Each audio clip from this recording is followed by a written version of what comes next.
Indian economic updates. April witnessed a scorching demand surge of 40 to 50% for summer essentials like air conditioners, refrigerators, air coolers, soft drinks, and ice creams. Appliance manufacturers are apprehensive about meeting the escalating demand, especially as the heatwave intensifies in the south and east, with sales soaring by 150 to 200%. Component shortages hinder further production expansion.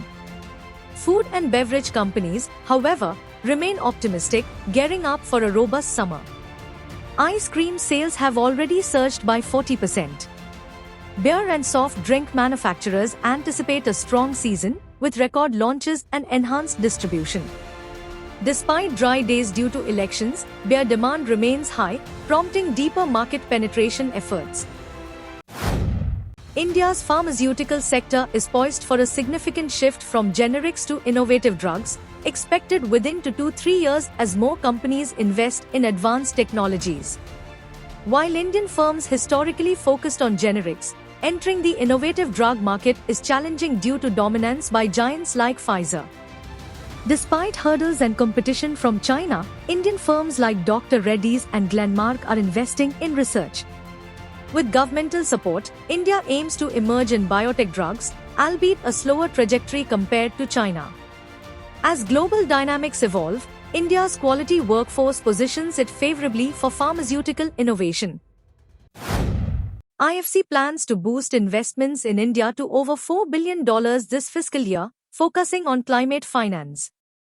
With 41% of its current investments already in climate-related projects, India's renewable energy targets and plans for a net-zero economy by 2070 align well.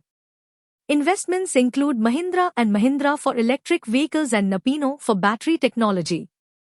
India's complexity offers collaboration opportunities in various sectors like financial inclusion, digitalization, and infrastructure. Despite challenges like geopolitical tensions and interest rate fluctuations, IFC sees India's potential, with over $8 billion already invested and a strong emphasis on equity investments. Gold bars and coins, primarily bought as investments, saw a 19% increase in demand in the quarter ending 31st March, matching the strong growth of the first 3 months of 2022. Jewelry sales rose by 4% to 95 tons, lifting overall gold demand by 8% year-on-year to 136.6 tons, according to the World Gold Council. The WGC maintains India's full-year gold demand forecast at 700 to 800 tons, but suggests sales may lean towards the lower end if the price rally persists. Millennials are particularly active in purchasing gold for investment purposes, while gold investment demand in Q1 2024 reached 22,720 crore in value, a 32% increase from the previous year. India's core sector growth decelerated to 5.2% in March from 7.1% in the prior month, with most infrastructure industries showing a slowdown. Sequentially, the index of 8 core industries rose by 9.9%. However, for FY24, core sector growth at 7.5% was lower than the 7.8% recorded in FY23. 5 of the 8 sectors witnessed a slowdown, with fertilizers and refinery products contracting.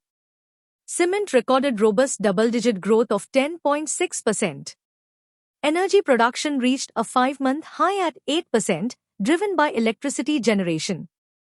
However, coal growth slowed to 8.7%. Steel growth was tempered at 5.5% in March, possibly due to subdued demand from the auto sector.